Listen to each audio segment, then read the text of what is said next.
Mesdames, Messieurs, bonjour ou bonsoir selon le moment où vous nous suivez. Merci de nous rejoindre pour ce grand rendez-vous démocratique. À l'approche des élections législatives de janvier 2026, une question centrale s'impose. Quel Parlement voulons-nous pour accompagner les réformes institutionnelles et répondre aux attentes des citoyens? L'Assemblée nationale, pilier de notre démocratie, est aujourd'hui appelée à se réinventer dans son fonctionnement, dans son efficacité, dans sa relation avec le peuple et au-delà de tout ceci, dans son rôle de contrôle de l'action gouvernementale. C'est autour donc de ces enjeux majeurs que se tient ce débat intitulé « L'Assemblée nationale à l'ère des réformes institutionnelles » et c'est avec vous que je le co-anime, Éric Guédénon. Bonjour. Bonjour et merci à vous, Rodrigue Babaguto. C'est un plaisir de co-animer ce débat avec vous.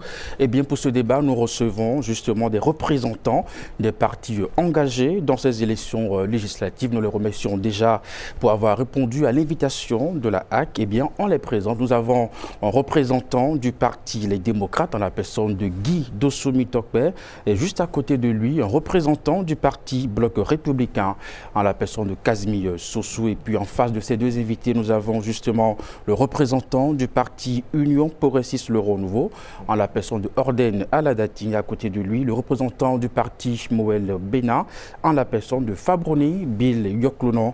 On précise justement qu'à ce débat, nous notons l'absence du représentant du parti La Force Corée pour un Bénin émergent. Je voudrais rappeler justement pour ce débat quelques règles précises justement établies par la haute autorité de l'audiovisuel et de la communication.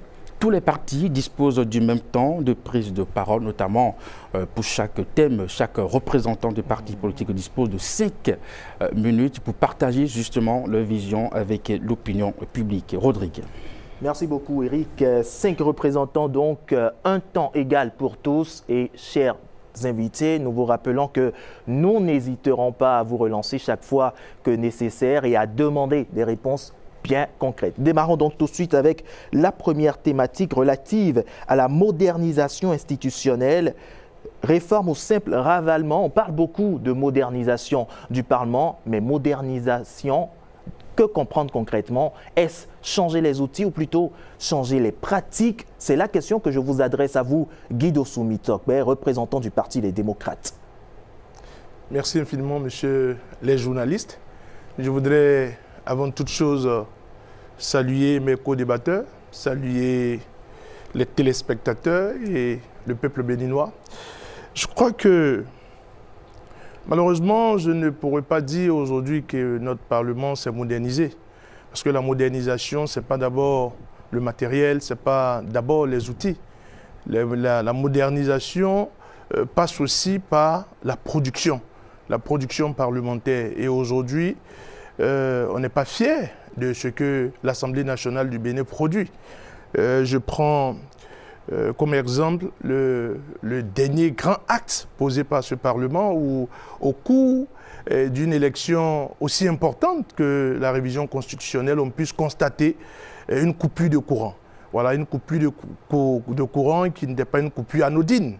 Et malheureusement, juste après cette coupure, on nous annonce que, voilà, que la révision a été révisée. Pour moi, c'est un recul de plusieurs siècles en arrière. Et bon, on ne peut pas avoir de pareil recul et parler de modernisation de l'Assemblée nationale. Et donc là-dessus, je crois que la modernisation peut passer par les outils, le matériel, les hommes, mais elle est beaucoup plus sur la production. Et aujourd'hui, nous ne sommes pas véritablement fiers de notre production parlementaire. Mais pourtant, on a appris que les coupures de courant, il y avait toujours eu des coupures de courant. Vous, pendant que vous étiez membre de la législature au Parlement, est-ce que vous aviez eu à poser des actions concrètes pour pallier cette situation, par exemple? Oui, naturellement que, bon, moi je suis mieux placé pour le dire parce que moi j'ai été des deux bords hein, quand j'étais parlementaire. J'ai été d'abord de la majorité parlementaire, c'est-à-dire soutenant le régime, et après, avec beaucoup de courage, je me suis rangé du côté de la minorité parlementaire. On a œuvré à ce que la modernisation puisse passer aussi par le matériel. Souvenez-vous qu'avant la 7e législature, l'État du Bénin avait déjà compris qu'il fallait aller à la modernisation du bâtiment. Et quand on parle de modernisation du bâtiment, ça vient aussi avec les nouvelles technologies. Malheureusement, ce Parlement qui devait être modernisé, il y a eu des choses qui n'ont pas été très catholiques. Le chantier a été arrêté, aujourd'hui détruit, et aujourd'hui on a un nouveau chantier qui a été déclenché.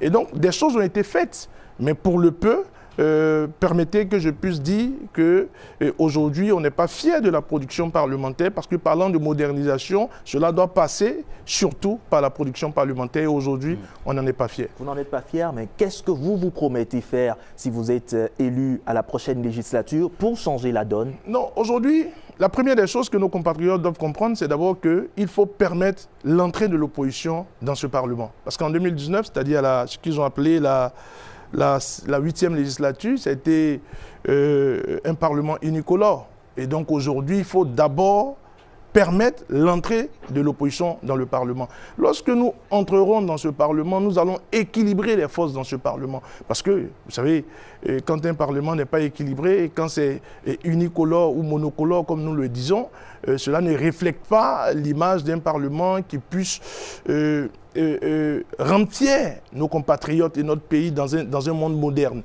Et donc, pour moi, entrer dans ce Parlement, c'est la première des choses. La deuxième des choses, c'est que nous allons permettre l'équilibre des forces au sein de ce Parlement afin que les besoins des populations puissent être véritablement mis en exergue. Très bien. Allez-y, Eric. Guy Dossoumi-Tokpé, rentrer au Parlement, nous l'avons bien compris, mais une fois au Parlement, qu'est-ce que vous proposez pour moderniser l'institution parlementaire? Je l'ai dit, la première des choses, c'est l'équilibre. Notre entrée au Parlement, du moment où nous ne sommes pas du même bord que ceux qui sont au pouvoir, permet déjà l'équilibre des forces au sein du Parlement. Ensuite, les propositions viennent. Les propositions ne sont pas figées ou statiques. Les propositions viennent souvent avec les besoins. Aujourd'hui, la première des choses qu'il faut sauver, c'est l'image de notre pays. Je l'ai dit tout à l'heure, avec les productions parlementaires qui ne nous honorent pas. La deuxième des choses, il faut arriver à redorer, je l'ai dit, cette image du Bénin qui doit se présenter davantage comme un pays démocratique. Et les autres propositions viennent avec nos besoins. Et tous les parlements en font, hein. Ce Parlement aussi en a fait, tout n'est pas noir. Ce Parlement a apporté de l'eau aux populations, ce Parlement a apporté de l'électricité aux populations, ce Parlement a aussi aidé sur le plan de l'éducation. Nous allons les améliorer parce que dire que la production parlementaire n'est pas bonne, cela ne voudrait pas dire que tout a été noir. Et donc nous continuerons dans le sens d'apporter des solutions durables aux problèmes des populations. Très bien. À côté de vous, Casimir Sossou, membre du Parti Bloc républicain. Alors on parle de modernisation du Parlement. Pour le Bloc républicain, faut-il moderniser en changeant les outils ou plutôt en changeant les pratiques?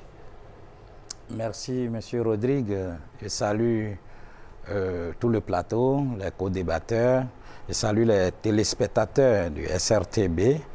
Je vous remercie pour votre invitation. D'entrée, je salue tous les militants du Parti Bloc républicain que je représente ici. Et je dis moderniser le Parlement, c'est poursuivre ce qui se fait déjà bien. Vous savez, moi je suis à ma première expérience au Parlement, mais quand vous écoutez les anciens, pour chaque session, ils avaient des piles de documents qu'ils trimbalaient. Des casiers étaient remplis de paperasses. Mais pour la 9e législature à laquelle je participe, il y a eu beaucoup d'améliorations. Vous avez des outils électroniques aujourd'hui pour la gestion des courriers, des dossiers, et tous les députés sont dotés d'équipements, de matériel moderne.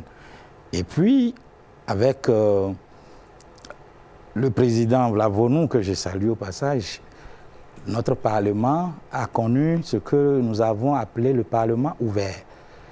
Ça veut dire que les débats dans notre hémicycle se passent directement sur les canaux digitaux et à la télévision hémicycle, et puis permettant ainsi aux citoyens, aussi bien béninois que d'ailleurs, de suivre sans filtre, je dis bien sans filtre, tout ce qui se passe au sein de notre Parlement. Donc on a une retransmission instantanée. tout est en direct aujourd'hui sur les canaux digitaux, YouTube et tout ce que vous savez. Et rien n'est caché au niveau du Parlement béninois aujourd'hui. Donc la modernisation, elle est en cours, elle doit se perfectionner. Vous savez que la technologie évolue à la vitesse de la lumière. Donc nous ferons l'effort chaque fois de s'adapter au jour du temps pour que cette modernisation-là puisse se poursuivre. C'est déjà en cours, il faut renforcer. Et qu'est-ce que vous proposez d'autre pour renforcer cette modernisation? Oui, évidemment, le Bénin n'est pas un pays îlot. Nous sommes dans une globalisation, nous sommes dans un environnement international et le Bénin doit profiter des technologies qui sont inventées pour pouvoir s'adapter et moderniser. Donc, je pense que pour nous, au Bloc républicain, il faut poursuivre ce qui s'est fait, renforcer ce qui s'est fait pour la modernisation, aussi bien au plan matériel, institutionnel et que des pratiques. Très bien. Orden Aladatin, vous êtes représentant du parti Union progressiste pour le renouveau. À écouter Casimir Sossou du Bloc républicain, on sent qu'il y a une modernisation entamée au sein du Parlement. Vous qui êtes également membre de la législature finissante, dites-nous, est-ce qu'on a déjà au Parlement une suppression totale du papier pour aujourd'hui des actions menées complètement avec le numérique qui est l'ère aujourd'hui qu'on traverse? Merci beaucoup, monsieur le journaliste. Évidemment qu'il y a eu une évolution qualitative au Parlement. C'est votre serviteur, entre autres, un jour, je me rappelle, je suis allé au Parlement avec un tas de documents, surtout à l'occasion du vote du budget. C'est-à-dire que quand on dispose sur votre table les documents que vous recevez à l'occasion donc de l'étude de budget, ce n'était plus possible et digne d'un Parlement moderne. Alors, le gouvernement a fait un effort parce que la modernisation du Parlement suppose les aptitudes au niveau des hommes. Cela suppose aussi l'évolution des outils et puis aussi le cadre. Et puis, le Parlement ne travaille pas en vase clos, c'est avec le gouvernement. Si le gouvernement n'évolue pas donc au niveau de la digitalisation, de la numérisation, naturellement, le Parlement va en pâtir. Désormais, pour l'étude donc du budget, il y a une adresse électronique, et vous tapez et vous rentrez dans les documents. Et donc cette pile de documents au niveau de la plénière est substantiellement réduite. Je parle de la pile de documents que vous avez. Vous comprenez donc qu'il ne suffit pas pour l'opposition de rentrer au Parlement pour que l'on assiste, comme par miracle, à la modernisation du Parlement. Je constate que pour l'opposition, tant que l'opposition n'est pas là, rien n'est fait. Vous avez entendu ce qu'a dit mon cher ami et frère Guimi Tokpe par rapport à l'électricité. Tantôt, il a dit que le pays s'est pourvu en électrification, que beaucoup de choses ont été faites. Et il a commencé par stigmatiser des coupures d'électricité de façon éparse. N'oublions pas qu'il y a eu coupure à l'université, mais au Parlement, mais c'est le temps que le groupe qui existe se mette en bas. Tout le monde sait, et dans sa maison, s'il a un relais, qu'en cas de coupure, il faut un petit temps pour que le relais se mette en place. Donc voilà, nous sommes en pleine évolution, mais ce n'est pas achevé. On tend vers le 100% numérique. Nous ne sommes pas encore au 100% de numérisation au Parlement. Il reste du chantier. Par rapport aux travaux en commission, par exemple, ce n'est pas encore très numérisé.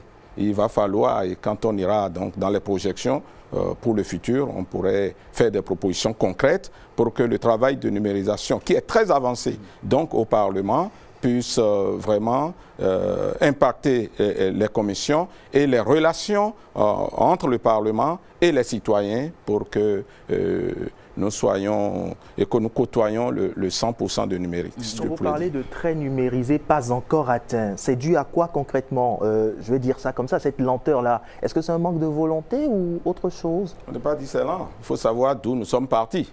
Je me rappelle, c'est à la 7e législature déjà, hein, avec le président Humbedji, que nous avons participé et le Bénin était à l'honneur à travers cette invitation sur le concept mis en place par le Sénat français sur le e-Parlement, le Parlement ouvert.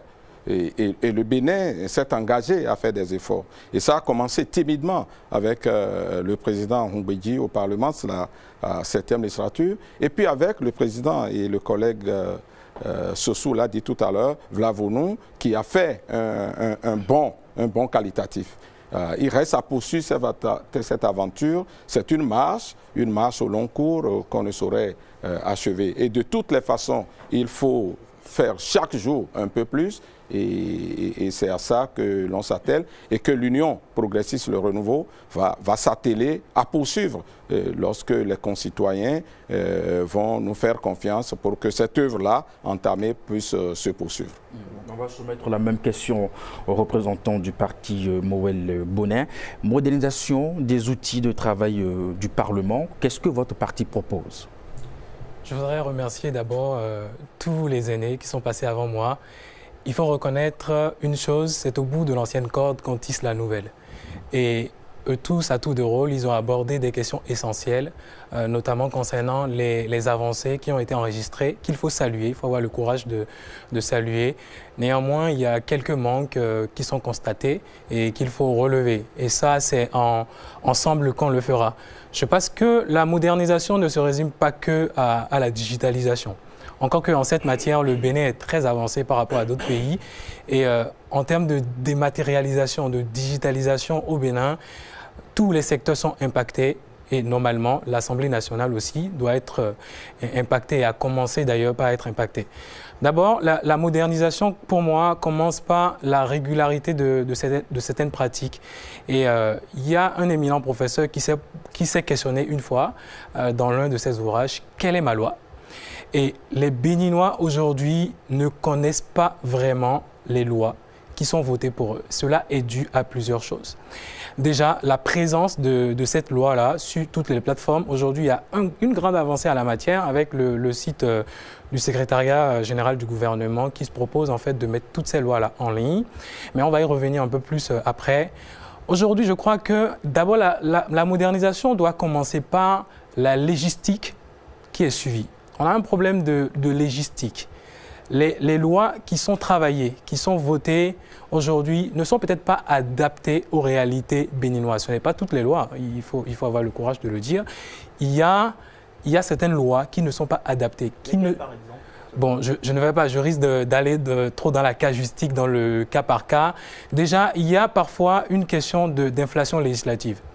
Il y a des lois qui viennent reprendre les mêmes dispositions d'autres lois, sans faire référence nécessairement à ces lois-là. Ce serait bien. Il y a également, par exemple, le trop législatif quand on prend certaines conditions dans certaines lois. On va y revenir un peu plus tard. Et la légistique, c'est la science de construire les lois, d'écrire les lois. Et ça, c'est propre à certains juristes. Il faut dire que peut-être les honorables parlementaires n'ont pas nécessairement tous les outils qu'il faut pour apprécier cette légistique-là. Encore qu'il faut croire qu'il y a certains groupes parlementaires qui se font assister en fait par des experts. Mais nous, on pense que pour moderniser d'abord les pratiques parlementaires, la production parlementaire, il faut systématiser l'assistance parlementaire. Moi, j'ai été assistant parlementaire d'un député. Cela m'a permis de voir beaucoup de choses. Et tous les députés ont la possibilité de prendre des assistants parlementaires, mais ne le font pas. Et ceci n'est pas normal, il faut que cela change. Et l'assistance parlementaire, ça va se faire par des experts en la matière, des juristes, des gens qui sont spécialisés en légistique, pour mettre à la disposition des honorables des fiches de lecture, des grilles de lecture des travaux parlementaires. Et cela va leur permettre plus tard de mieux défendre leurs propositions. Nous, à Moël Bénin, c'est quelque chose qu'on va systématiser une fois à l'Assemblée nationale. Donc, ça fait un. Deuxième chose, la modernisation, ça passe également par nul n'est censé ignorer la loi. Ça passe par la présence de la loi dans tous les compartiments du peuple. C'est une entreprise vaste, c'est clair, mais on en a les moyens. Nous, avec nos dispositions qu'on est en train de prendre, une fois à l'Assemblée nationale, c'est qu'on puisse rendre systématiquement les lois les plus importantes dans les langues nationales. Et ça, c'est une question prioritaire. La modernisation passe par là. Il faut avoir le courage de revenir à notre histoire et rendre disponibles les lois qui sont essentielles à la bonne marche de la République, à la bonne gouvernance, rendre ces lois-là disponibles dans les langues nationales et les diffuser partout. Il y a quelques efforts qui sont faits, mais ce n'est pas suffisant, il faut renforcer. Troisième chose, venons maintenant à la dématérialisation, à la digitalisation. La question du e-parlement, c'est une question cruciale. Il y a beaucoup d'enjeux, il y a beaucoup de défis aussi. Déjà, les pays qui l'expérimentent, le e-parlement, le e-vote, c'est même récemment qu'ils ont commencé. Au Canada, par exemple, c'est en 2023, récemment qu'ils ont commencé à pratiquer le e-vote pour dématérialiser certaines procédures de vote. Mais il y a beaucoup de débats autour de la question. En France, ce n'est pas encore systématisé. Il y a beaucoup de débats parce qu'il y a la question de la régularité, la question de la licéité et la question de la transparence. Donc, le peuple béninois aujourd'hui, on peut expérimenter des choses en la matière, mais pour cela, il faut avoir le courage de corriger certaines pratiques pour un vote plus régulier, en fait, en termes de régularité et aussi en termes de licéité. Très bien. Je vous arrête alors, Faboni Yoklounon. Vous avez épuisé votre temps de parole sur cette thématique-là. J'en viens à vous, Guy Mitokpe. Dites-nous, voter beaucoup de lois, est-ce forcément bien gouverné, selon vous? Oui, merci infiniment, mais vous allez permettre rapidement, compte tenu du temps. Bon, d'abord, voter beaucoup de lois, est-ce forcément être productif ou est-ce forcément une bonne chose? La première des choses, c'est qu'il faut établir sur ce qui est nécessaire, ce qui rentre dans le besoin des populations, voter des lois qui peuvent apporter des solutions durables à ce que traversent les populations. C'est la première des choses. Mais je voudrais rapidement revenir sur ce que certains de mes co-débatteurs disaient tout à l'heure. Guy Mitokpe, vous ne pourrez pas revenir parce que vous venez d'épuiser ainsi votre temps de parole. Je passe tout de suite à Casimir Dosso. Puisqu'on parle de e-parlement, est-ce que vous, au sein du Bloc républicain, vous entrevoyez le Parlement béninois inscrit dans la dynamique du e-vote, du vote électronique par exemple? Merci beaucoup. Le groupe parlementaire Bloc républicain, en collaboration avec son homologue groupe parlementaire Union progressiste Le Renouveau, avait déjà, à l'occasion de la révision du règlement intérieur de l'Assemblée nationale, faire adopter le vote électronique parmi les modes de scrutin de notre Parlement. C'est déjà chose faite du point de vue disposition légale. Il reste à mettre en œuvre au niveau matériel, donc le dispositif matériel et électronique pour aller au vote électronique au sein de notre Parlement. Cela existe déjà, donc il ne reste qu'à mettre en œuvre cet état de choses. La deuxième chose que je voudrais dire, le fait que les députés aient d'assistants n'est pas quelque chose de nouveau. Cela existe déjà quand vous prenez la nomenclature de la rémunération des députés. Il y a le cabinet qui existe et chaque député a un cabinet qui fonctionne. Donc ça peut s'appeler assistant, ça peut s'appeler secrétaire, ça peut s'appeler le nom que vous voulez, mais toujours est-il que chaque député a des collaborateurs qui l'aident parce que tous les députés ne sont pas juristes par nature. Et donc il y a ce volet-là qui est déjà réglé. Mieux, vous avez... Les députés l'appliquent réellement. C'est réellement appliqué, à moins qu'on m'apporte le contraire d'un député qui n'a pas de cabinet ou qui n'a pas d'assistant. Mieux, vous avez aujourd'hui, au cours de notre législature, puisque c'est pour la première fois que des femmes sont venues en nombre important au Parlement, c'est au cours de la 9e législature, donc il y a l'organisation qu'on a appelée Caucus des femmes parlementaires. Donc ces femmes-là ont eu même d'assistants supplémentaires à travers l'accompagnement de certains partenaires. Donc, ces femmes sont même mieux accompagnées que tout autre député homme. Très bien. Merci Casimir Sosso. Vous venez d'épuiser donc votre temps de parole. Orden Aladatin, ce vote électronique pourrait-il être un gain pour le Parlement béninois? Pourquoi pas, avec les réserves émises par le collègue. C'est déjà acté au niveau du règlement intérieur, l'honorable Sossou l'a dit, donc il faut souhaiter de l'évolution. Mais sur donc, la qualité des lois, mais il y a des lois, hein, il y a de la fixation sur certaines lois polémiques. Et puis voilà, la discrimination positive au profit des femmes, mais c'est bien le Parlement qui a eu à le faire. Tout le monde s'enorgueillit aujourd'hui. Les femmes sont représentées de façon qualitative grâce à l'impulsion des groupes parlementaires soutenant l'action du pouvoir. L'abolition de la peine de mort, on l'avait acté dans beaucoup de pays, mais ça n'a jamais été acté. C'est ce Parlement donc accompagnant l'action du gouvernement sous l'impulsion donc ce qui accompagne le gouvernement qui l'ont fait. La reconnaissance de la chefferie traditionnelle, c'est nous. Donc voilà autant de lois efficaces. Et puis la vision Bénin, à la fois donc un monde de splendeur 2060 pour faire déjà de la projection sur les générations à venir, les 35 ans à venir. Donc voilà autant de lois révolutionnaires qui sont prises au Parlement. Mais naturellement, nous sommes dans la fixation sur quelques lois parce que de toutes les façons, tant que l'opposition n'est pas là, ben, nous travaillerons pour que l'opposition y soit, mais pas pour une opposition bavarde, une opposition qui s'inscrit donc dans le cadre de l'efficacité et parce que le Parlement moderne, c'est aussi ça. Moins de bavardage et beaucoup d'efficacité. Très bien. Ordonné Aladati, dans quel état se trouvent les archives du Parlement et que proposez-vous? Il faut une évolution souhaitée au niveau des archives. Les archives aujourd'hui ne sont pas numérisées et ça fait partie donc des maillons faibles donc de la mondialisation que nous sommes en train de souhaiter. Du travail a démarré, mais il reste à consolider ce travail-là par la numérisation des archives et pouvoir rendre l'archive à la disposition du public. Aujourd'hui, quand vous voulez faire de la consultation sur les travaux parlementaires, il faut se déplacer, il faut venir au Parlement où il y a un effort qui est fait. Mais il faut poursuivre cet effort-là et l'Union progressiste, le renouveau, va s'y atteler une fois au Parlement pour que ce qui est entamé sous l'impulsion du président Gbéonou Vlavonou, que notre passage UP, le renouveau, puisse continuer. Et puis voilà, merci. On va évoluer sur d'autres questions. On reste toujours sur la modernisation avec le représentant du parti Moël Bénin. La question des archives numériques, est-ce que c'est une préoccupation pour votre formation politique? Bien sûr, cela entre dans notre politique globale, en fait, dans notre proposition qui est comprise dans notre offre de législature. Les archives, il ne faut pas les lâcher parce que c'est ça qui constitue en fait la mémoire du travail parlementaire. Et je l'ai déjà décrit dans mon précédent passage, dans ma précédente prise de parole. Je pense qu'il faut peut-être revenir à une autre dimension qu'on ne voit pas.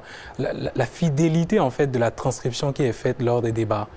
Je pense que l'humain seul ne peut plus faire ce travail-là. Aujourd'hui, il y a des outils très très intelligents comme la transcription à l'aide de l'intelligence artificielle pour en fait systématiser cela et l'humaniser après pour les corrections et éviter les erreurs. Cela aussi entre dans le cadre de la sauvegarde de la mémoire parlementaire, outre la dématérialisation qui est à promouvoir.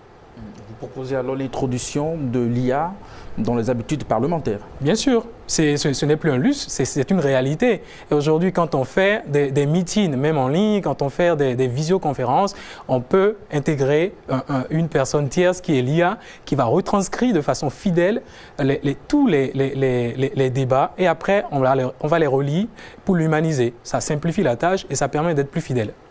Très bien. Alors, nous allons très rapidement passer au contrôle et l'action gouvernementale et la transparence. Je reste avec vous, Fabroni Yoklounon. Dites-nous, est-ce que vous pensez que la présence déjà en commission par les différents parlementaires pour vote et proposition des lois doit être une nécessité? Je pense que sur le contrôle de l'action gouvernementale, il faut déjà saluer les travaux qui sont faits. Okay? Parce que les élus, les parlementaires qui nous représentent, on ne peut pas nier en fait de leur bonne foi à représenter les intérêts du peuple.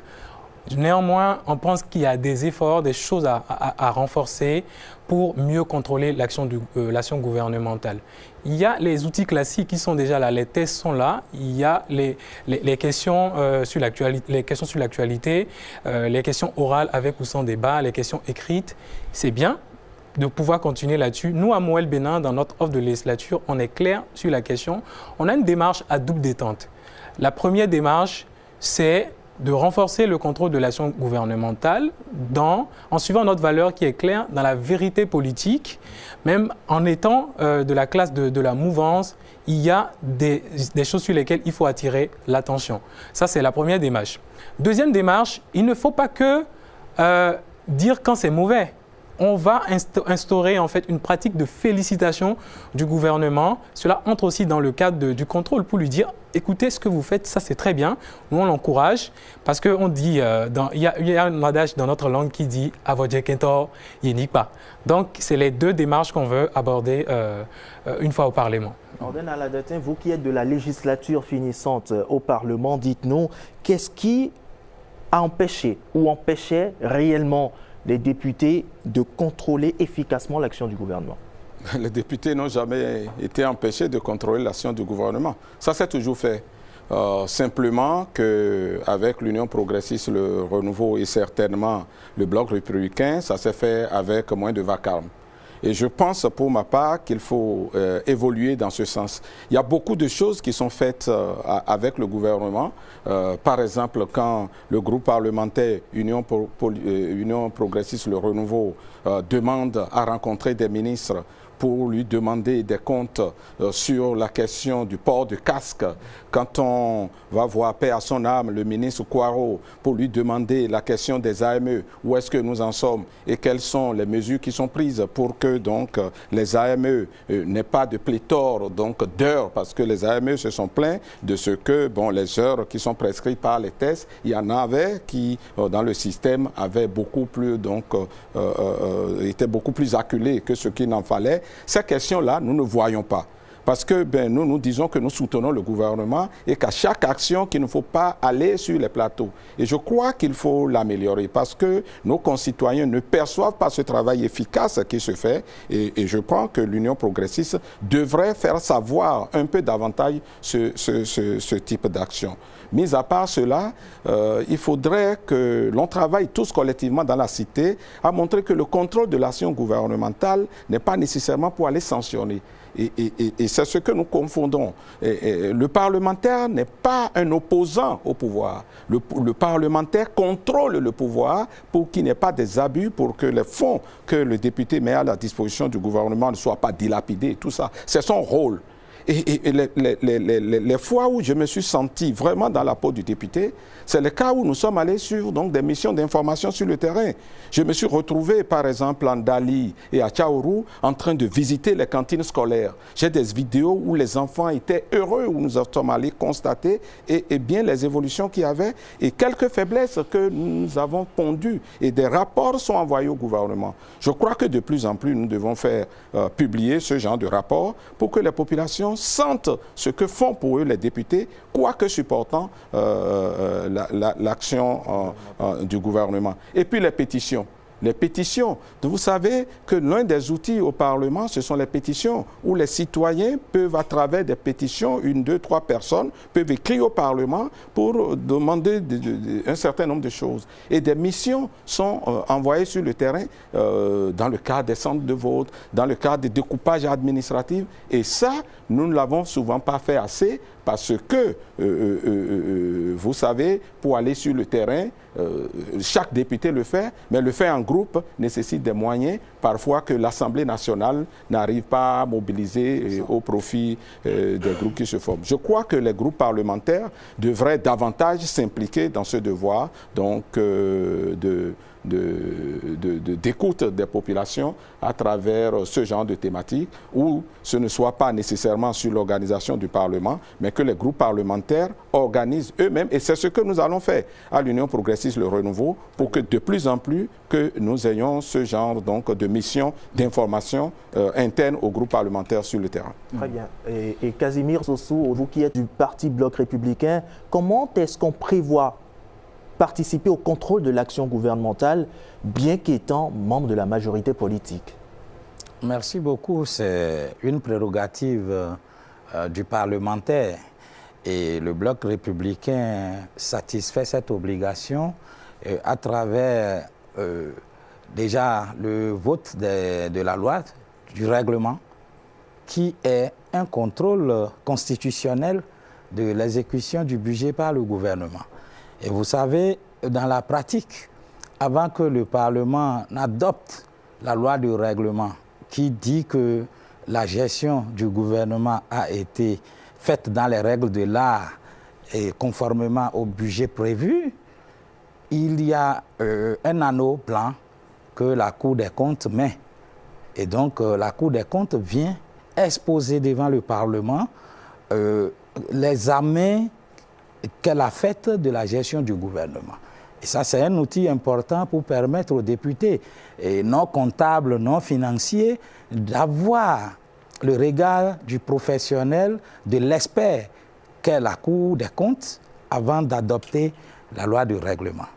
L'autre chose, le Bloc républicain, aux côtés du groupe parlementaire, l'Union progressiste, le Renouveau également, a adopté une loi sur la planification et l'évaluation des politiques publiques. Et donc, quand on ne navigue pas à vue, quand on essaye de programmer, de planifier, le contrôle est beaucoup plus facile. Et donc, en amont, on a voté des lois pour permettre la planification des politiques publiques et leur évaluation. Et mieux, nous sommes allés à adopter la vision Bénin 2060. Le Bénin, un monde des splendeurs. Et donc, quel que soit le régime qui s'installe au Bénin prochainement, il doit d'abord se regarder dans cette vision-là avant d'élaborer son programme d'action du gouvernement.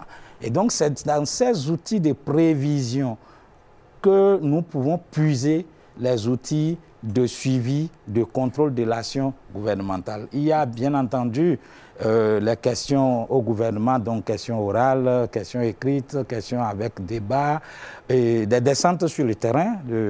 Mon collègue Oden l'a dit tantôt, les cantines scolaires, quand vous allez sur le terrain, vous constatez. Moi, je suis membre d'une commission qui a vérifié, par exemple, suite à la déclaration du ministre Akpona, la gestion qui est faite des fonds dans le secteur de l'énergie et de l'eau. Nous avons été sur le terrain accompagnés des députés du groupe parlementaire Les Démocrates. On a vu des choses où on disait qu'il n'y a pas l'eau, on a bien vu l'eau.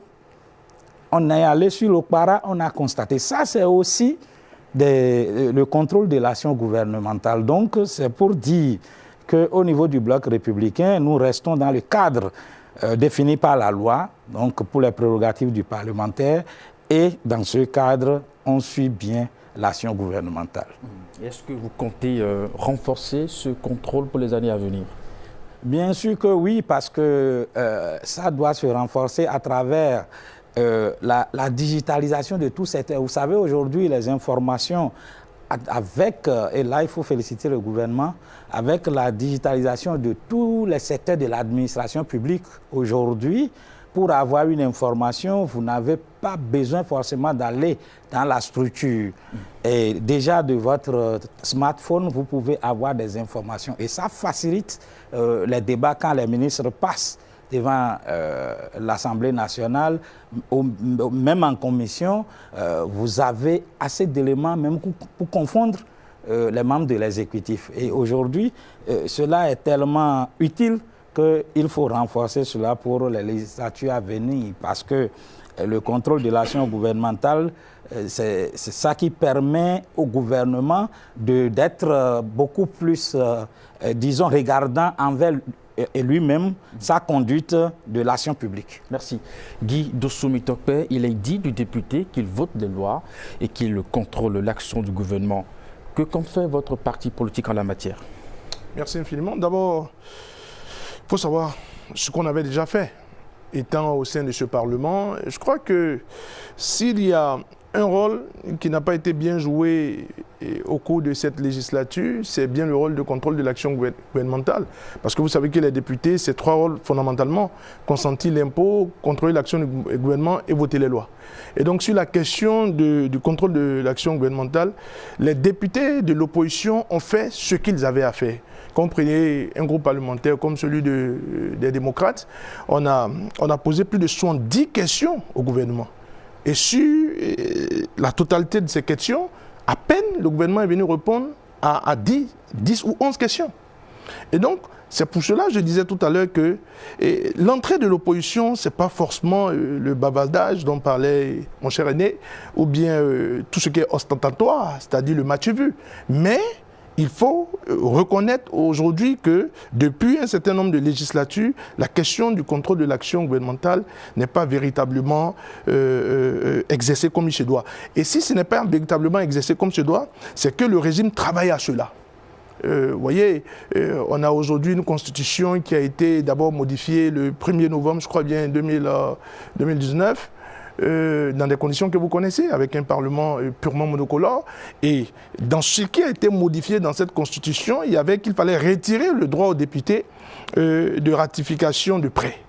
Et donc pour nous, ça participe de l'action de contrôle du Parlement.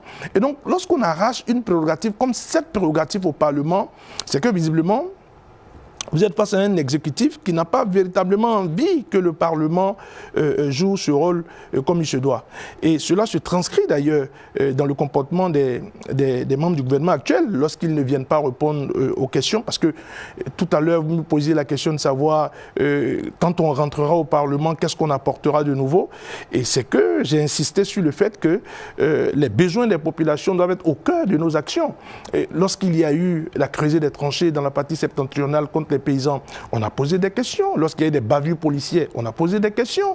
Lorsque les populations, sur la question de la commercialisation du soja et du cajou, il y a eu des populations mécontentes, des paysans, on a posé des questions. Donc, comme je l'ai dit tout à l'heure, plus de 70 questions ont été posées, à peine. Et vous avez même parfois l'impression du mépris de l'exécutif avec la bénédiction de la majorité parlementaire, ce qui est très regrettable. Donc, pour moi, lorsque vous laissez la main à un régime qui est comme ce régime qui est très sensible aux critiques et qui ne veut pas véritablement que l'opposition joue son rôle, lorsque vous donnez la majorité à ce régime au Parlement, mais écoutez, vous partez vers l'autoritarisme. Et ça, c'est sans hésitation. Qu'est-ce que vous voulez faire concrètement quand vous serez au Parlement? Je l'ai dit, peut-être que vous ne m'écoutez pas assez. Quand je dis que nos productions seront sur les besoins des populations. Et ça, c'est la meilleure des choses d'ailleurs. Vous ne pouvez pas rentrer au Parlement réinventer la roue. Vous rentrez au Parlement parce que des populations vous ont fait confiance. Et lorsqu'elles vous font confiance parce qu'elles ont des difficultés. Et donc, le besoin premier, lorsque vous êtes à l'intérieur du Parlement, c'est de vous tabler comme il se doit sur les besoins des populations. Et ça, on n'a pas manqué de le faire. Quand je vous dis, par exemple, que 70 questions ont été posées et qu'à peine une dizaine a attiré l'attention du gouvernement, c'est ça, d'ailleurs, l'un des rôles majeurs du parlementaire. Vous ne me direz pas que lorsque le Parlement il était unicolore, il y a eu plus de 70 questions posées au gouvernement. Ça, c'est l'une des choses sur lesquelles il faudrait mettre l'accent. L'autre chose pour laquelle je voudrais revenir, mon cher aîné Oden parlait tout à l'heure, il a parlé de pétitions. Les populations qui peuvent faire des pétitions et tout le reste. Mais même ce qui est réglementaire et qui se fait par les collègues n'attire pas la sensibilité du gouvernement. Ce n'est pas les populations qui le feront et les gouvernants seront sensibles à cela.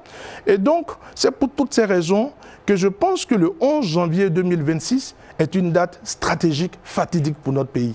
Il ne faut pas prendre cette élection comme une élection classique.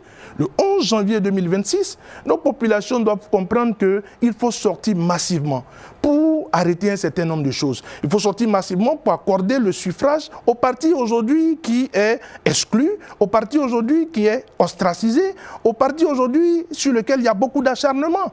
Donc, cette élection, nos populations doivent profiter de cela pour sortir massivement et apporter les suffrages au Parti des démocrates. Très bien. Orden Aladatin, un outil dont dispose le Parlement pour contrôler l'action du gouvernement, c'est la commission d'enquête parlementaire. Pensez-vous que dans le Parlement où vous serez, si le résultat des urnes vous est favorable, que vous pourriez apporter plus, je veux dire, plus d'efficacité à cette commission-là, à cet outil-là? D'accord, merci. Nous souhaitons vivement que les populations nous accordent leur confiance et qu'ils accordent leur confiance aux candidats que nous avons déjà désignés. Parce qu'à travers le candidat que nous avons déjà désigné, il y aura moins de motifs de commission d'enquête parlementaire. Voilà, c'est un vaste communicant. Parce que quand vous avez un gouvernement qui est mauvais, qui multiplie les phrases, qui multiplie les détournements, qui multiplie la mauvaise gestion, il n'y aura plus de besoin de faire des commissions d'enquête parlementaire. Je voudrais pouvoir préciser ça. Avec le président Patrice Talon, certainement qu'il y en a eu. Et l'honorable Soussou vient de vous dire par rapport à l'eau et l'affaire à Dambi et autres, on l'a fait lorsque ça s'impose, il faut le faire. Il ne faut pas le faire pour la forme, il ne faut pas le faire pour empêcher le gouvernement de travailler. De façon factuelle, moi je suis au Parlement, je participe à la 7e législature avec l'honorable Guy Mitokpe. Celui qui a le plus posé de questions au gouvernement, alors que le Parlement était composé de tout le monde, s'appelle honorable Dakwe Soussou. Et il est là devant moi, il ne peut pas me démentir. Et Dakwe Soussou n'était pas de l'opposition.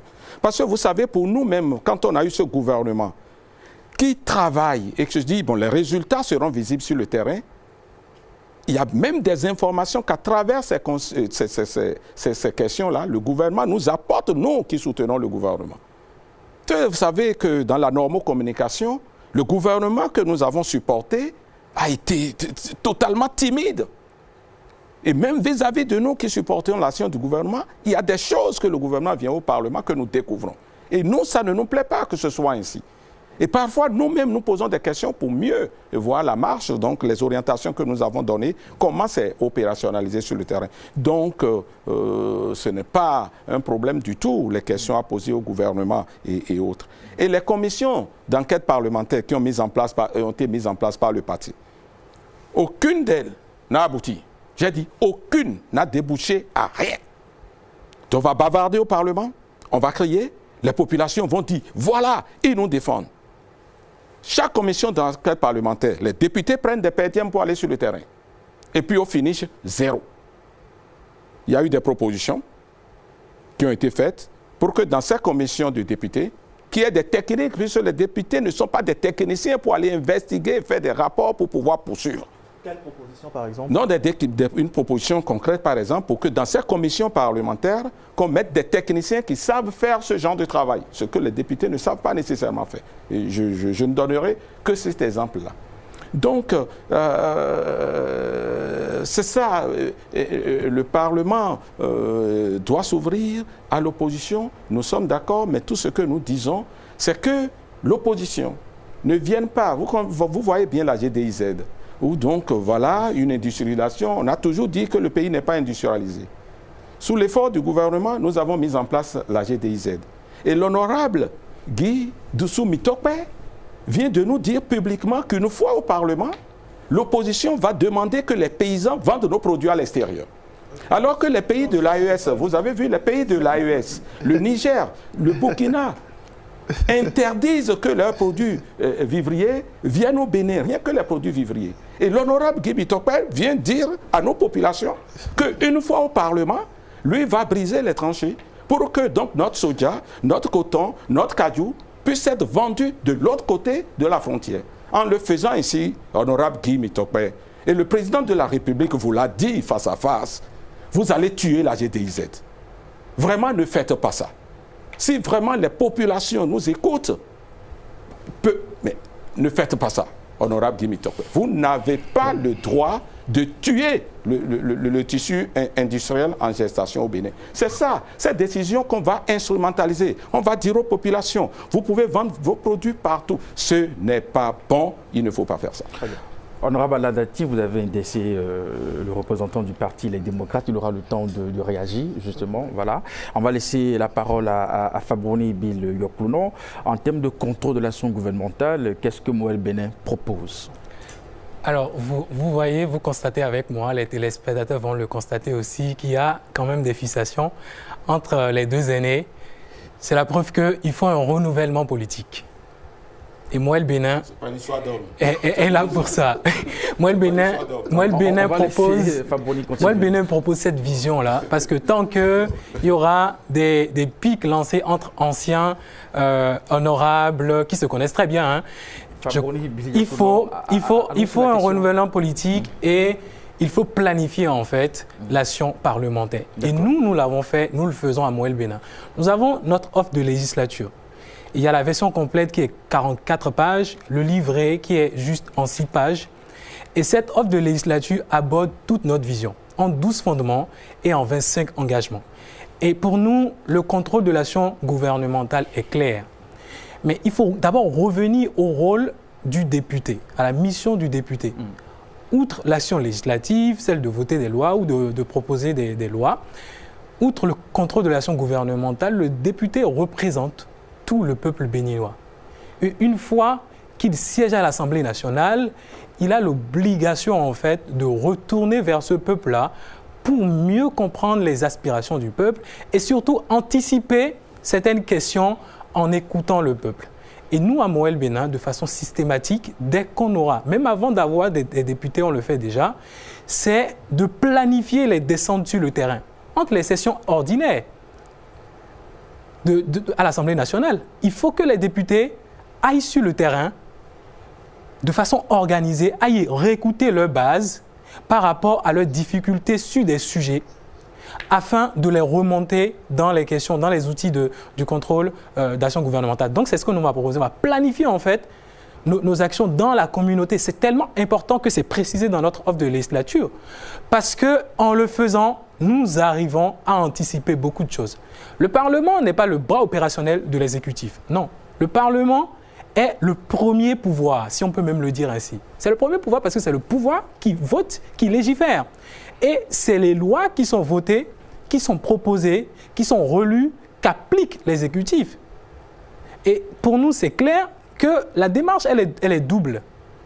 Le contrôle va se passer à travers le renforcement des actions de contrôle. Et cela va passer également avec un dialogue entre les autres parties en fait, de la population. Il y a les OSC, les organisations de la société civile. On n'écoute peut-être pas assez sur certaines questions. Il faut aller les voir sur certaines thématiques. Le grand frère honorable Aladati a parlé tout à l'heure de l'expertise en fait dans les commissions d'enquête. Il faut cette expertise-là et cette expertise aussi sur certains sujets, elle est disponible dans les organisations de la société civile. Il faut aller aussi vers les groupements d'intérêt ou aller vers les groupes interprofessionnels, les écouter, remonter leurs besoins parce qu'ils font partie de la population. Écouter les médias, ça c'est des questions sur lesquelles les populations nous attendent et nous, à Moël Bénin, c'est systématisé, c'est instauré et surtout, c'est planifié dans notre offre de législature. On vous aura compris maintenant sur l'aspect où vos députés doivent interroger le gouvernement. Est-ce que vous comptez le faire véritablement? Bien sûr. À Moël Bénin, on incarne la vérité politique. Dans la vérité, nous travaillons pour la patrie. Avodieketor et Nakpa. Quand c'est bon, il faut avoir le courage et l'honnêteté intellectuelle de le dire. Et on va le dire. Ça, c'est notre première démarche. Deuxième démarche, quand ce n'est pas bon, on va poser des questions. C'est la moindre des choses parce qu'en tant que député, on n'est pas là pour faire plaisir au gouvernement. Et je crois que le gouvernement ne nous attend pas sur cela. Le gouvernement veut améliorer les impacts de son action. Et pour ça, le gouvernement serait même très content d'avoir en fait ces questions-là de façon adressée à des ministres, à l'exécutif. Et au-delà de ça, il faut aussi multiplier les moyens de contrôle. Et les moyens de contrôle ne doivent pas être seulement les moyens de contrôle officiels qu'on utilise. Il y a des dialogues, des discussions qu'il faut avoir dans les couloirs. Et cela aussi passe par le contrôle de l'action gouvernementale. Est-ce que vous serez favorable, vous, Faboni Yoklounon, à des auditions parlementaires ouvertes au public et retransmises en direct quand il s'agit justement de séances de contrôle d'action du gouvernement? Il n'y a pas de secret à l'Assemblée nationale. L'Assemblée nationale est la chambre des représentants du peuple. C'est le peuple, en fait. Et il n'y a pas de secret au sein du peuple. Donc, l'Assemblée nationale, c'est l'espace où il y a toutes les diversités possibles. Et quand il y a diversité, il faut écouter les débats. Et pour moi, les débats publics, c'est important. Et je crois qu'on le fait pour beaucoup de débats. aujourd'hui, la télévision de l'hémicycle a fait vraiment d'efforts sur le sujet. Il faut renforcer les instants et ouvrir ces débats-là aussi à plusieurs autres corps. Mais il ne faut pas aussi tuer en fait l'action parlementaire. Le Parlement, on vote pour le Parlement pour qu'il représente le peuple. Donc il faut faire confiance aux représentants du peuple pour faire leur job, leur exercice. Et bien sûr, pour moi, ce n'est pas une question d'être favorable ou pas, c'est une nécessité. Que proposez-vous, Guy Dossou-Mitope, pour, comme exigence de redevabilité des députés face aux populations? Merci infiniment. Et avant de venir à votre question, je vais d'abord faire rectifier ce que mon cher aîné, bien-aimé Oden, disait tout à l'heure en ce qui concerne les paysans. Non, je ne l'ai pas dit. Vous savez, lorsque vous faites un reproche ou lorsque vous faites une dénonciation, on ne peut pas vous prêter des intentions. Voilà, j'ai dénoncé quelque chose, mais on ne peut pas me prêter des intentions. Nos paysans qui font leur production et qui veulent les écouler, nous sommes dans un contexte de libéralisme. Mais ceci étant dit, le patriotisme doit prendre le dessus. Mais nous avons des pays qui nous entourent. Au nom de quoi un pays, permettez, je ne voudrais pas peut-être faire de fixation sur le pays, mais certains pays nous entourent et font le kilogramme du soja ou de la noix de cajou mieux que nous. Pourquoi? Pourquoi ne pouvons-nous pas améliorer? En réalité, ce que nous dénonçons, c'est la méthode. C'est la méthode cavalière. De creuser des tranchées, et pose de blocs de granit et tout le reste, mais on n'est pas autant moyenâgeux. Donc, ce que nous remettons en cause ici, c'est la méthode, c'est le mode de fonctionnement. Mais ceci étant dit, la GDZ qui en soi n'est pas une mauvaise chose, si elle doit fonctionner, mais il faut discuter avec les paysans, il faut revoir l'approche, c'est tout ce que nous disons. Merci. Donc, dit que Guy Mitope préfère qu'on aille vendre aux gens de l'AES et tout le reste, je ne l'ai pas dit. Voilà, c'est un procès d'intention et je ne l'ai pas dit. À la question de redevabilité des députés face aux populations. Une chose est de voter des lois, l'autre est de l'expliquer aux populations. Que comptez-vous faire? Non, la première des choses, je vous l'ai dit, c'est que dans un contexte où la contestation n'est pas permise ou n'est pas autorisée, il faut tout faire pour faire entrer dans le jeu une force de contre-pouvoir. C'est même l'esprit de ceux qui pensent qu'il faut aller à la séparation des pouvoirs. Lorsque on a l'exécutif, on a le Parlement et tout le reste, c'est qu'il faut permettre l'entrée de l'opposition. Et donc, la première des choses que nous ferons, c'est ce que nous avons fait au cours de cette législature, qui en soi n'est pas mauvais. Vous savez, je l'ai dit tout à l'heure, on a interpellé le gouvernement. Pour les lois qui étaient, selon nous, des lois pour lesquelles il fallait apporter son approbation, on l'a fait. Pour les lois qui, selon nous, pour lesquelles il fallait revoir ou relire, on a posé nos exigences. Donc, ce que nous avons fait de bien, nous continuerons de faire ce que nous avons fait de bien. Et s'il y a des choses à revoir, nous allons les revoir naturellement. Comme par exemple, s'il y a une question sur laquelle nos détracteurs reviennent très souvent, c'est que systématiquement, les démocrates disent non à tout. Non, on n'a jamais dit systématiquement non à tout.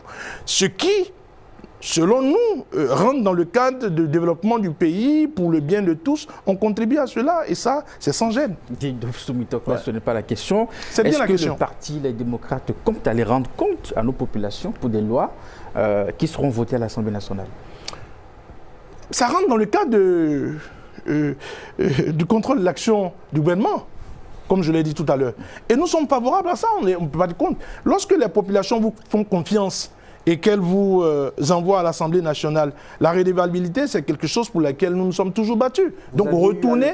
Vous aviez eu à le faire Je crois que nos députés l'ont fait. Et l'honorable Kazimi est mieux placé. Il a dit tout à l'heure, ils ont fait le terrain avec certains de nos parlementaires. Je crois que ça rentre dans le cadre des activités du Parlement. On ne peut pas être réfractaire à ça. On a été pour, et s'il faut reprendre, on le fera. On va soumettre la même question aux représentants du parti Bloc républicain. Êtes-vous favorable à l'idée d'aller rendre compte de façon systématique une fois qu'une loi est votée à l'Assemblée nationale? Merci beaucoup. Je voudrais rétablir quelque chose sur ce point précis.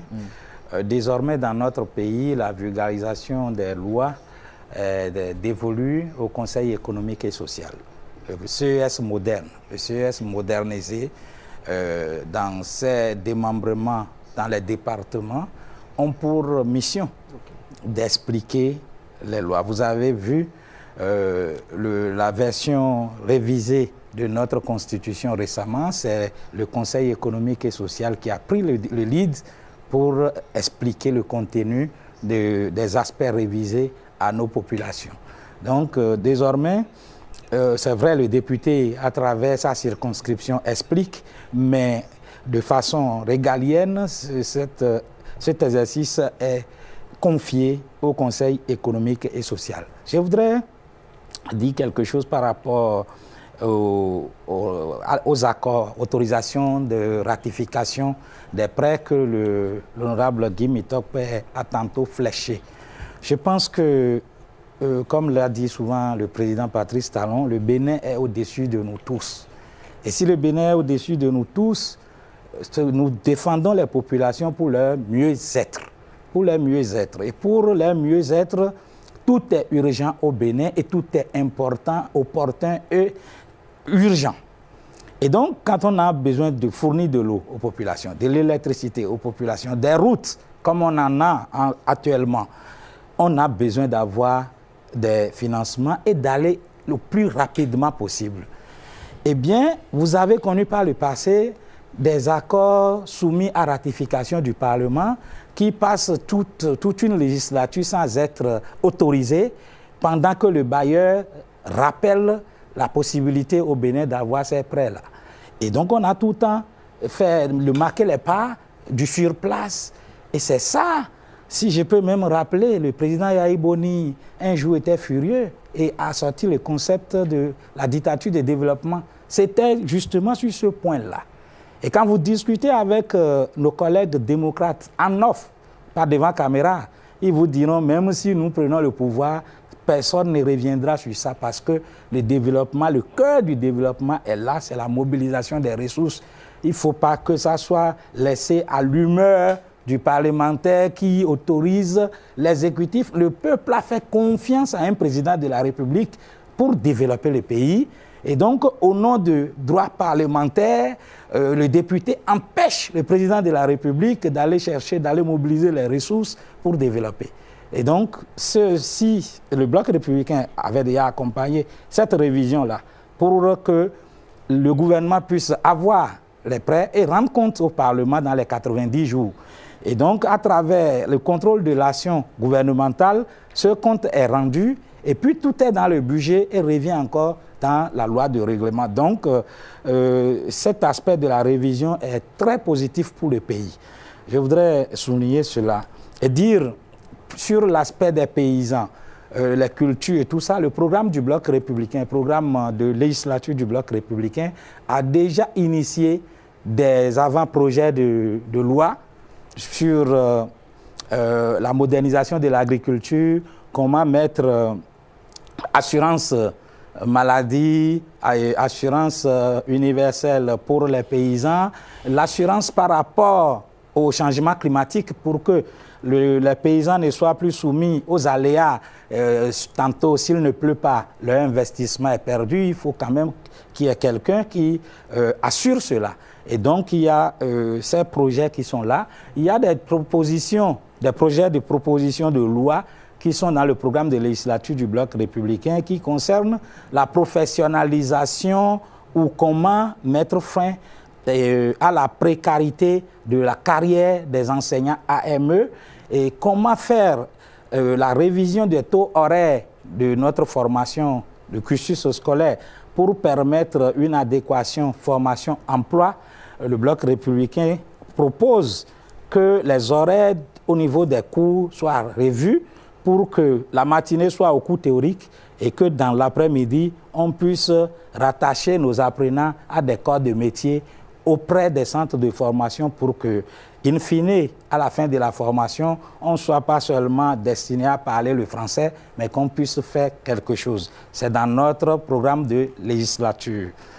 Merci. Très bien. Merci beaucoup, chers représentants du Bloc républicain. Nous venons de boucler 1 heure donc, de débat sur ce plateau. Nous avons encore une trentaine de minutes et nous avons évacué deux sous-thèmes. Nous sommes sur le sous-thème relatif au contrôle de l'action gouvernementale et la transparence. Et pour vous informer donc du temps de chacun, le Bloc républicain a déjà 14 minutes 45 secondes. L'UP Le Renouveau, 14 minutes 15 secondes. Le Parti Moël Bénin, 13 minutes. Et les démocrates, 11 secondes de plus, donc 13 minutes 11 secondes.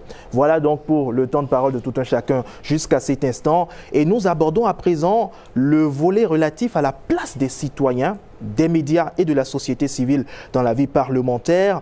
Les médias sont-ils, pour vous, chers parlementaires, des partenaires ou des gêneurs permanents? Ordena la date. Des partenaires. C'est pourquoi, sur l'impulsion du groupe parlementaire l'Union progressiste Le Renouveau, nous investissons vos plateaux.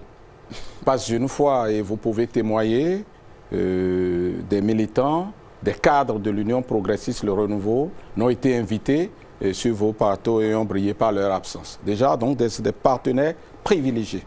Il m'arrive même de suivre des débats et d'appeler. Et vous n'allez pas me démentir. Au moins, il y a le journaliste de Canal 3 qui est là, de suivre les débats, d'appeler et d'apporter parfois le rééquilibrage immédiat, donc dans des débats publics. Nous le faisons et nous sommes encouragés par le groupe parlementaire, par notre parti, à le faire. Donc ce sont des partenaires. Au-delà des partenaires que vous êtes au niveau des médias, la société civile dans son ensemble sont des partenaires. Une illustration. La fois dernière, lorsqu'il s'est agi du vote sur la loi relative aux fondations et aux associations, c'est sur l'impulsion du groupe parlementaire et puis avec l'honorable Sossou qui par ailleurs est mon vice-président au niveau de la commission des lois, nous avons invité les acteurs de la société civile à nous envoyer un mémo de la société civile. Les fondations intérieures, les fondations internationales, la maison de la société civile, personnellement, il y a eu leur mémo. Et puis que nous avons étudié. Il y a certaines préoccupations qui ont été prises en compte. Les préoccupations qu'il ne fallait pas prendre en compte, nous leur avons dit pourquoi. C'est donc ce partenaire-là, ce partenariat, il est établi et il reste à ce qu'il soit renforcé. Quand on a parlé du Parlement ouvert tout à l'heure, c'est avec la société civile que le Parlement a un partenariat. C'est ça. Et il y a des auditions qui se font, des débats qui se font dans le cadre donc, du Parlement ouvert. J'oublie le nom de l'association, c'est mes anciens partenaires qui sont sur ce projet-là. Nous le faisons, d'accord. Et puis, donc, dans l'élaboration des propositions de tests, il y a beaucoup de propositions de tests que nous portons de la part des citoyens. Parce que vous savez, les citoyens ne peuvent pas saisir directement le Parlement donc pour leurs idées. Souvent, les populations disent, ouais, et pourquoi le député ne prend pas telle chose? Nous leur disons, faites-nous des propositions, des suggestions. Des députés UP Le Renouveau portent beaucoup de propositions de tests venant des concitoyens, ce que nous allons renforcer. Moël Bénin, on vous écoute à présent pour votre réponse à cette question. La place des citoyens, des médias et de la société civile. J'avais commencé par le dire, mais la répétition est pédagogique. Je crois qu'il faut, en plus de renforcer la confiance de la population en l'Assemblée nationale, il faut s'intéresser à tout le monde. Et ce n'est pas que les médias, ce n'est pas que les citoyens, ce n'est pas que les organisations de la société civile, c'est aussi tout groupe interprofessionnel qui peuvent intéresser. Il faut écouter tous les citoyens parce que ces citoyens, avant d'être en fait dans un poste, dans un rôle, dans une mission, dans un travail, ils sont des Béninois. C'est pour ça qu'à Moël Bénin, on a une approche interne, mais aussi externe. Interne, je l'ai développé, les citoyens, les députés doivent se rendre sur le terrain de façon planifiée entre les sessions ordinaires pour écouter ces citoyens-là, recueillir en fait leurs aspirations, leurs volontés, afin d'anticiper et de renforcer le contrôle de l'action gouvernementale.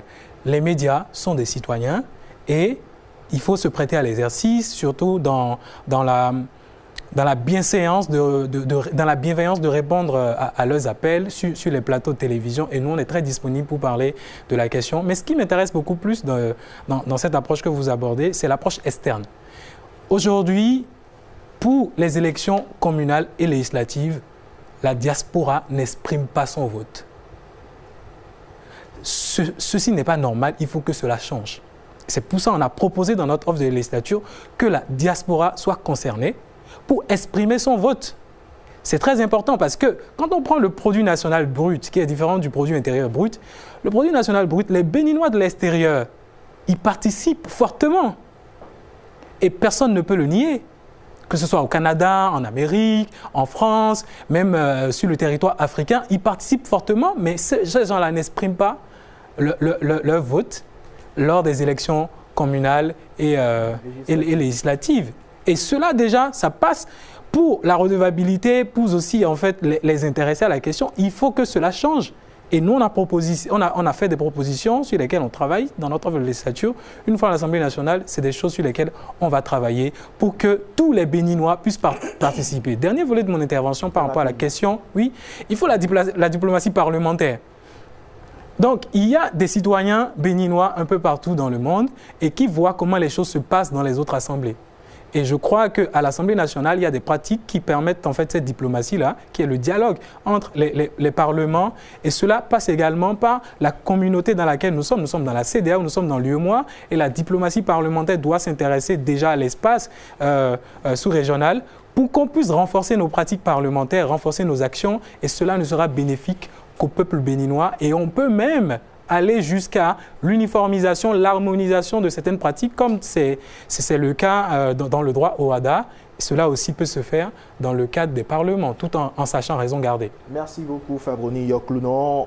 Guy Dossou Mitokpe, membre du Parti Les Démocrates. Quelle est la conception du Parti Les Démocrates sur la place des médias et de la société civile et même des citoyens dans la vie parlementaire? Merci infiniment. Je vais, avant de revenir à cette question, faire revenir encore, avec votre permission, sur les propos de mon vis-à-vis, le camarade Kazimi Sossou, qui disait que, en ce qui concerne la modification dans la Constitution de la ratification du prêt, qui essayait de dire les bien fondés. Mais j'ai été député. L'une des actions au Parlement, autour desquelles il y a pratiquement tout le temps l'unanimité, ce sont les ratifications de prêts. Et ça, je le dis sous le contrôle. Ça fait partie des rares lois qui sont rejetées au Parlement. Les ratifications de prêts. Souvent, pour les ratifications de prêts, ce sur quoi les députés tablent souvent, c'est le taux d'intérêt. C'est quand le taux d'intérêt est un peu élevé que les députés s'offusquent.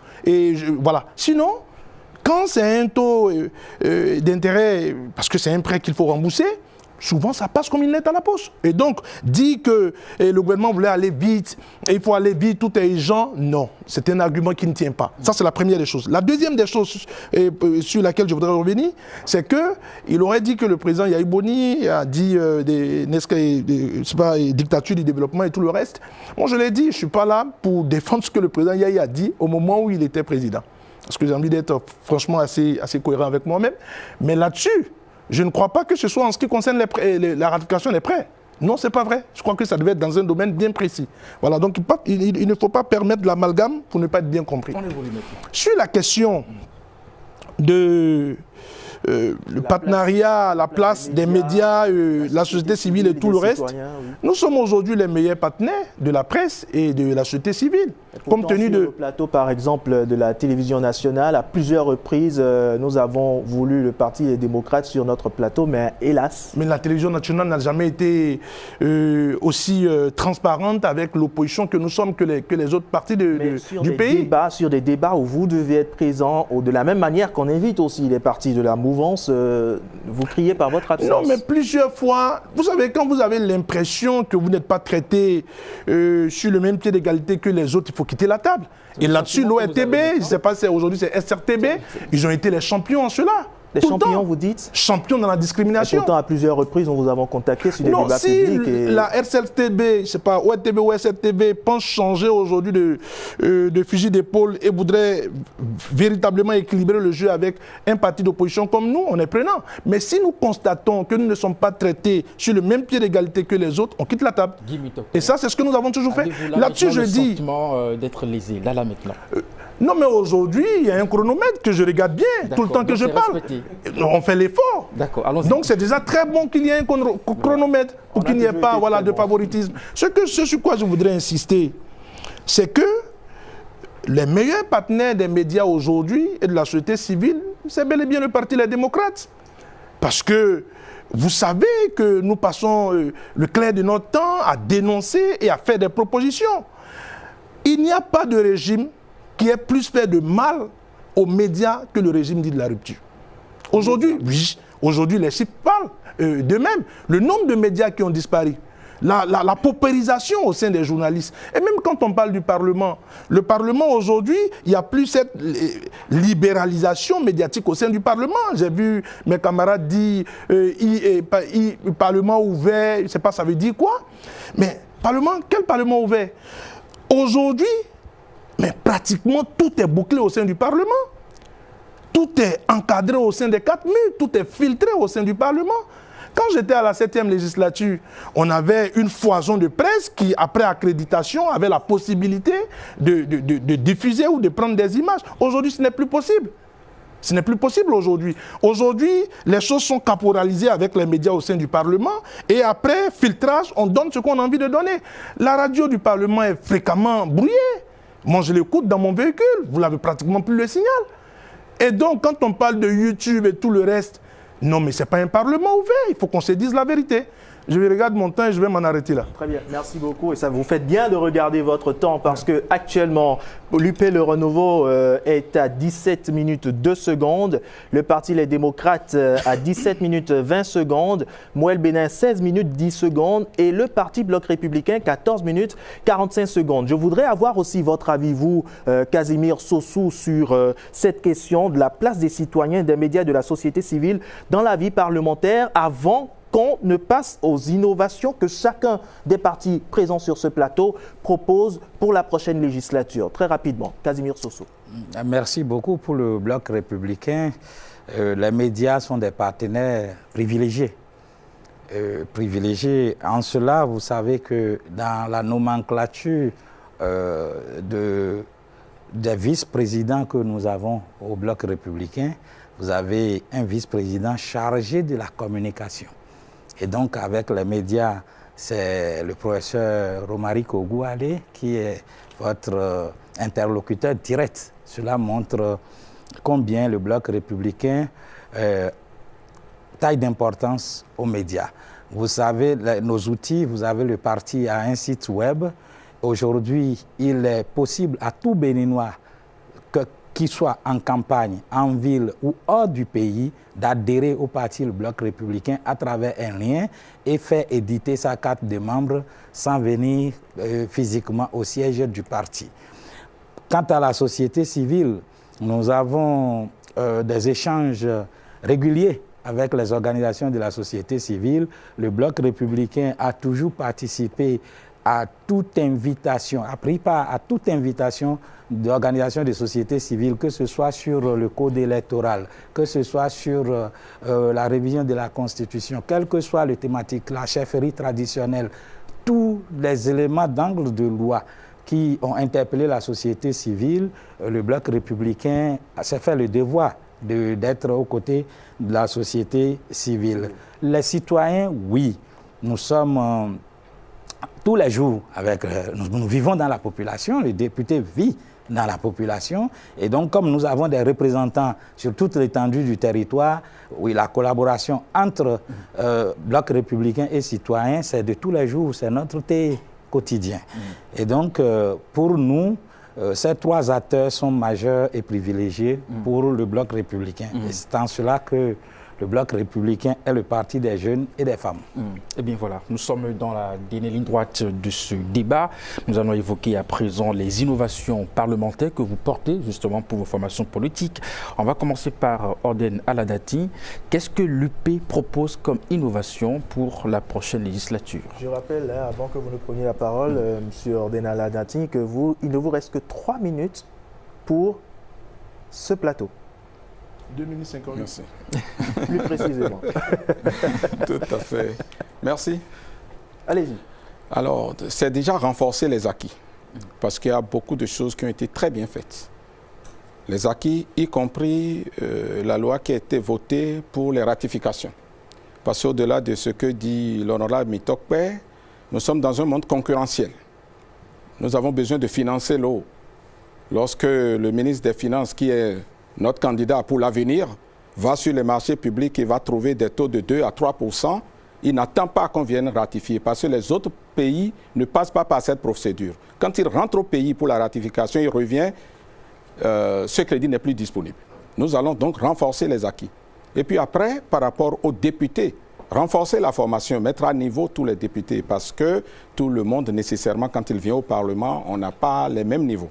Donc l'UP travaille là-dessus, mais la formation, ça se fait au début, mais il faudrait l'intensifier pour que ce soit sur tout le long donc de la législature que ce soit fait.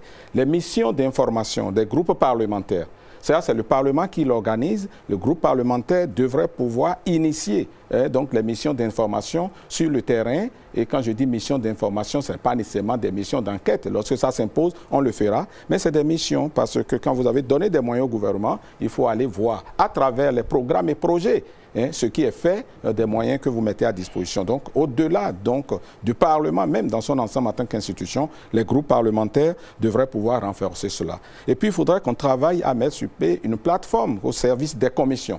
Aujourd'hui, le e-Parlement qui existe naturellement, au niveau des commissions, c'est encore le maillon faible. Il faudrait qu'on ait de la traçabilité sur les textes qui sont déposés au niveau du Parlement. C'est ce que je voudrais dire, vu le temps pour pouvoir avoir une conclusion à faire. Merci. Merci d'être resté concis. Il vous reste encore 1 minute et quelques secondes, sans doute pour votre mot de fin de ce plateau. Moël Béné, on passe à vous. Quelle innovation parlementaire forte votre parti est-il prêt à défendre? Dites-nous. Merci. Je pense que je vais revenir sur la question de l'assistance parlementaire systématisée. Ça existe, mais ce n'est pas systématique. Tous les députés n'ont pas d'assistants parlementaires pour les aider à apprécier la qualité des lois qui sont proposées ou la qualité des lois à voter.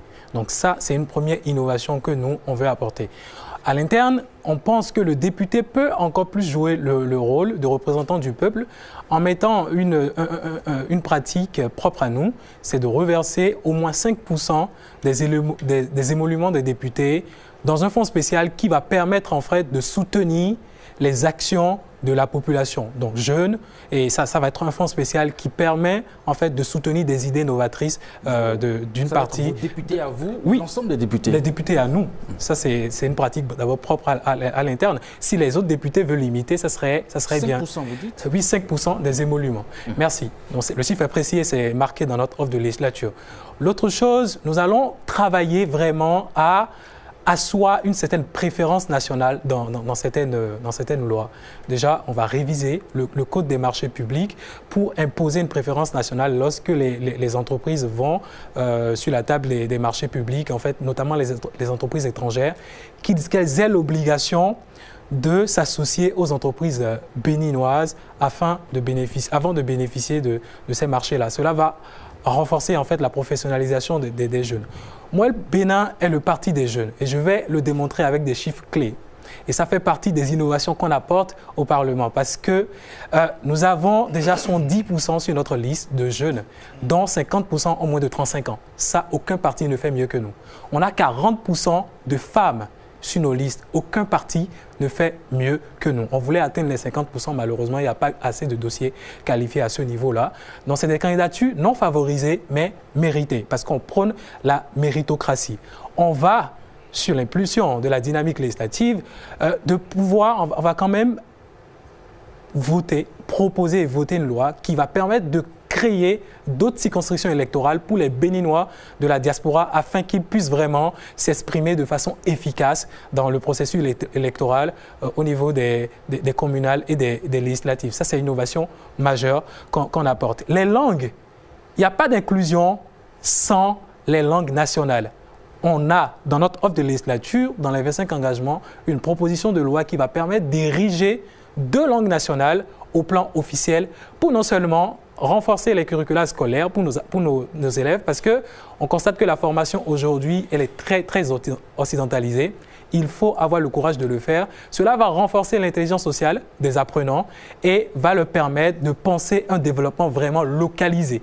un développement qui concerne le Bénin. Moins de 2 minutes pour vous. D'accord, je vais m'arrêter là d'abord avant de conclure. Voilà. Merci beaucoup pour cette présentation qui visiblement est prête à bousculer les habitudes internes au Parlement. Guy Mitopé, que propose le Parti Les Démocrates comme innovation parlementaire? Merci infiniment.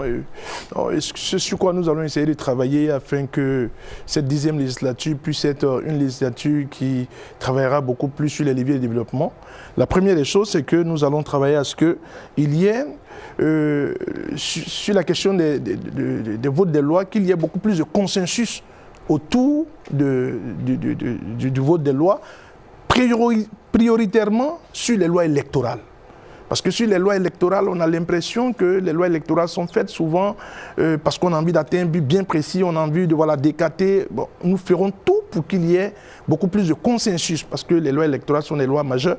Sur la question de la Constitution, si elle devait être retouchée, qu'on puisse retrouver aussi le consensus autour de cela. On travaillera à ça. On travaillera aussi fondamentalement sur la question de la loi sur l'embauche. Aujourd'hui, elle fait partie de l'une des lois qui, je vais dire, fait beaucoup plus de paupérisation au sein de notre jeunesse. Donc nous travaillerons de telle sorte que cette loi puisse être relue.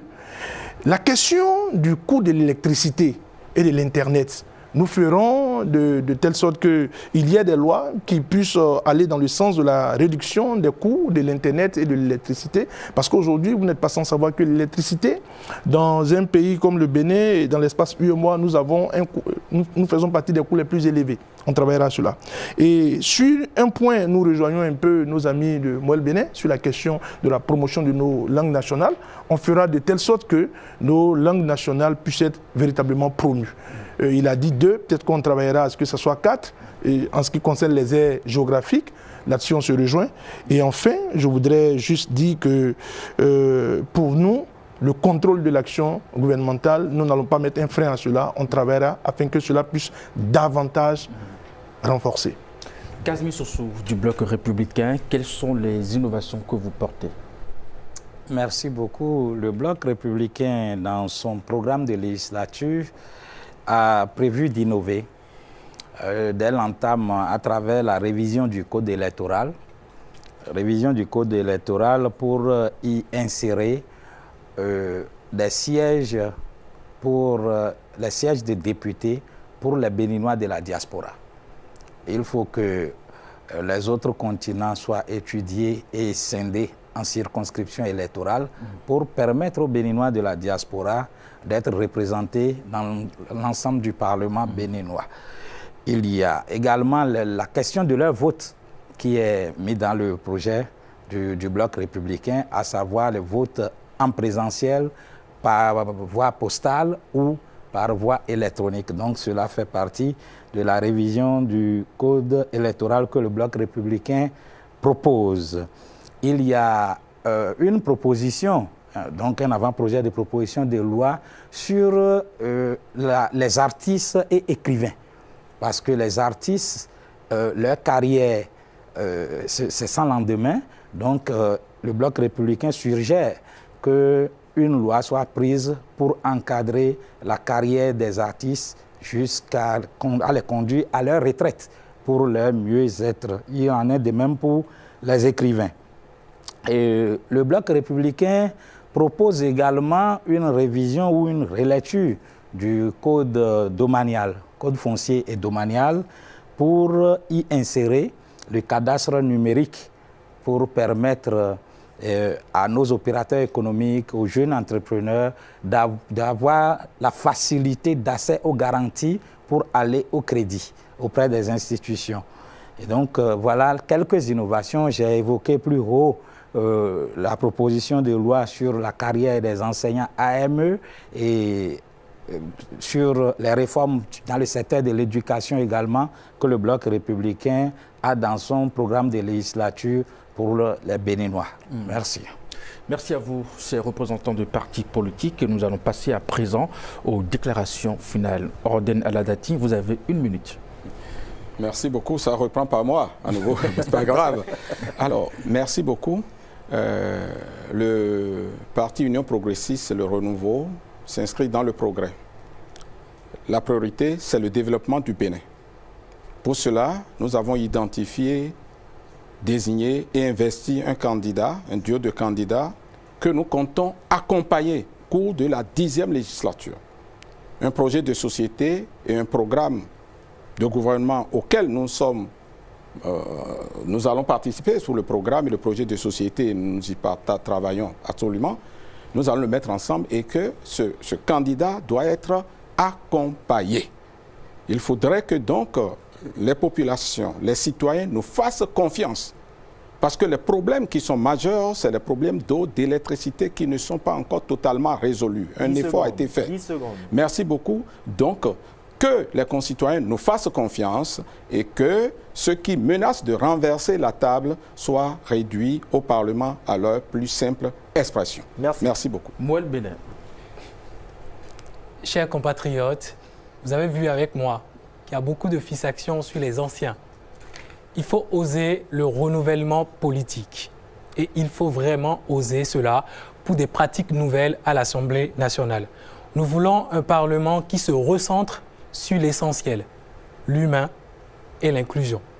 Et c'est pour ça que les propositions de loi que nous allons faire portent les aspirations vraies, utiles et justes du peuple béninois. Tout cela dans un esprit de participation citoyenne et dans un esprit de respect. Nous allons travailler sur des lois-programmes qui vont asseoir notre développement sur le socle santé, éducation, agriculture et transport sur 50 ans. 5 secondes. Nous allons promouvoir la préférence nationale, nous allons promouvoir la protection de tous les Béninois pour l'unité et la prospérité. Et c'est tout, Fabroni Yoklounon, Guido Soumitokpe, à vous. Je voudrais d'abord remercier la SRTB, remercier la HAC pour cette initiative et dire que ce moment, il est solennel pour une date particulière dans notre pays, dans l'histoire politique de notre pays. Le 11 janvier 2026, vous avez la possibilité soit de rééditer le Parlement monocolore de 2019, soit de permettre à ce que l'opposition puisse faire son entrée au Parlement. Et je pense que le Parlement monocolore n'a rien à apporter de bon pour notre pays.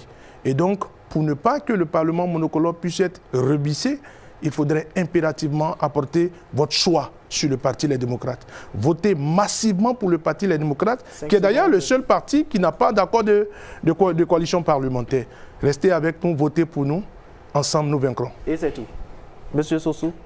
Merci beaucoup. Je remercie la SRTB pour avoir offert cette opportunité. Chers concitoyens béninois, le dimanche 11, vous aurez pour les élections législatives ce bulletin à vos postes de vote.